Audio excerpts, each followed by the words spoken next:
In the name of Almighty One God, who is most merciful and beneficent, may be peace, blessing, and mercy of Almighty One God on all of you. My name is Dr. Abu Abdullah, and I'm certified from the 6 universities of the world.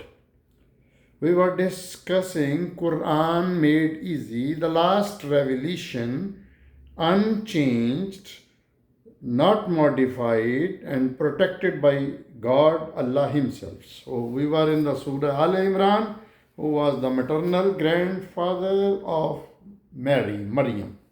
We continue. If Allah helps you, then there is none but who can overcome you. If He forsakes you, then who else is there other than Allah who can help you? Therefore, in Allah, let the believers put their trust. It's not conceivable that any prophet would hold back from the spoils of war, for anyone who holds back shall bring along whatever he has been withholding on the day of resurrection. Then every soul shall be paid back in full what it has entered, and they shall not be dealt with unjustly. So these are the verses 160 to 161, and here is described, put your trust in Allah. We continue. Can it be conceivable that a person who is seeking the good pleasure of Allah will be like the one who has incurred the wrath of Allah and is ultimately doomed to hell, which is an evil refuge? These two kinds of people have quite different levels in the sight of Allah. Allah is observant of all their actions. Allah has done a great favor to the believers that He raised among them a prophet from among themselves, reciting to them the revelations of Allah, sanctifying them, teaching them the book and wisdom, although before this they were in the manifest error. So these are the verse 162 to 164, and here Allah is describing dignity of Prophet Rasul Muhammad, peace be upon him. How is that when you are afflicted with the loss after you yourself had inflicted losses twice as heavy upon your enemy in the battle of Badr was exclaimed? Whose fault was that? Say to them, it was your own fault. Surely Allah has power over everything. This misfortune which befell you when the two armies met in the battle of Uhud was with the leave of Allah, so that Allah might know the true believers and knows the hypocrites when it was said to them, come, fight for the cause of Allah, or at least defend yourselves. They replied, had we known how to fight, we would certainly come with you. On that day, they were nearer to unbelief than to belief, for they uttered with their mouths what was not in their hearts. Allah is quite aware of what they was concealing. Such are the ones who, as they sat at home, said of their brothers, had they listened to us, they would not have been killed. Ask them a word depth from your own selves when it comes to you. If you speak the truth, never think of those who are slain in the cause of Allah are dead. Nay, they are alive, and they are being well provided for by their Rabb. They are pleased with what Allah has given them with His grace, and they are also happy to think that there is nothing to fear or to grieve for those believers whom they have left behind and who have not yet joined them in their bliss.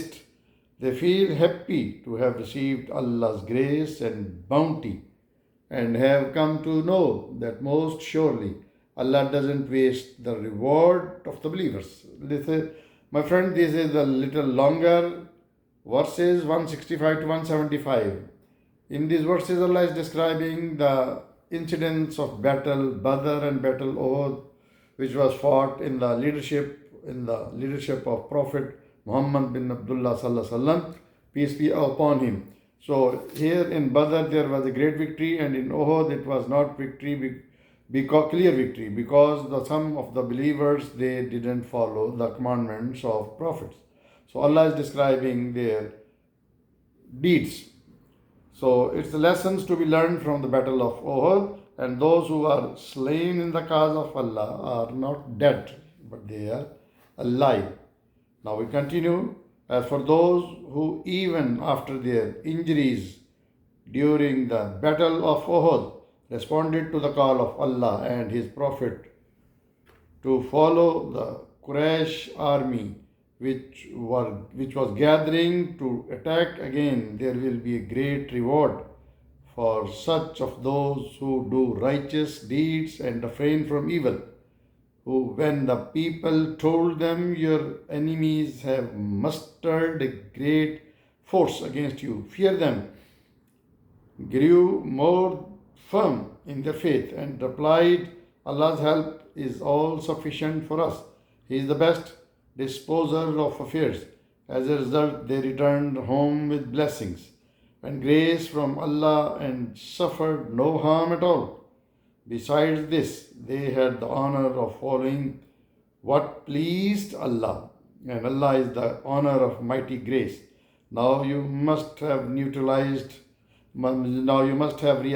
that it was the Satan, who was trying to prompt you to fear his followers. But have no fear of them. Fear me if you are true believers. These are the verses 172 to 175, and here is described character of the believers at Uhud. We continue, O Muhammad, let not those who rush headlong into unbelief grieve you. Surely they can do absolutely no harm to Allah. Allah intends to give them no share in the hereafter. They shall have a grievous punishment. Those who barter away faith for unbeliefs will in no way harm Allah. They shall have a painful punishment. Let not the unbelievers think that our granting of respite is good for their soul. We grant them respite so that they may add more to their sins. They shall have the disgraceful punishment. So this is the verse 176 and to 178. Here is describing punishment for battering belief or unbeliefs. We continue. Allah will not leave the believers in their present condition. You are in this condition only until He separates the evil from the good. Allah will not do this by disclosing to you the secrets of the unseen. As for disclosing the unseen, Allah chooses those of His prophets whom He pleases. Therefore, believe in Allah and His prophets. If you believe and guard themselves against evil, you shall have a good reward. This is verse 179. It is described here adverse conditions are a test from Allah. Now we continue. Let not those who are stingy in giving for charity from what Allah has blessed them with think that it is a good for them. Nay, it is very bad for them. All the wealth they hoarded with stingy behavior will be hung around their necks like a collar on the day of resurrection. It's Allah who will inherit the heavens and the earth. Allah is well aware of all your actions. This is the verse 180, and this is the last verse which we will be discussing today. And in this verse, there Allah is describing punishment for the stingy.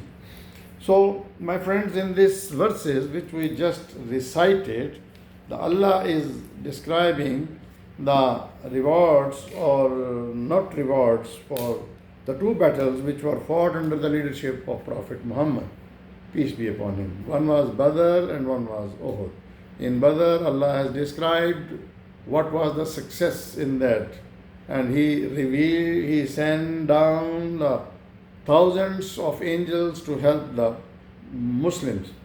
But in Uhud, what happened in Battle of Uhud? What happened that some of the followers of Prophet Ashab, they left the place whom they were erected there by Prophet himself and asked them to stay there till the end of the war.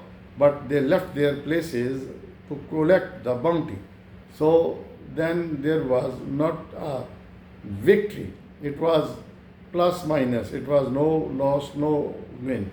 So, and Allah is describing that Allah was testing those peoples against the commandment of Prophet Muhammad Sallallahu Alaihi Wasallam, because they refuse to follow Prophet's commandment. So there was a loss, a great loss.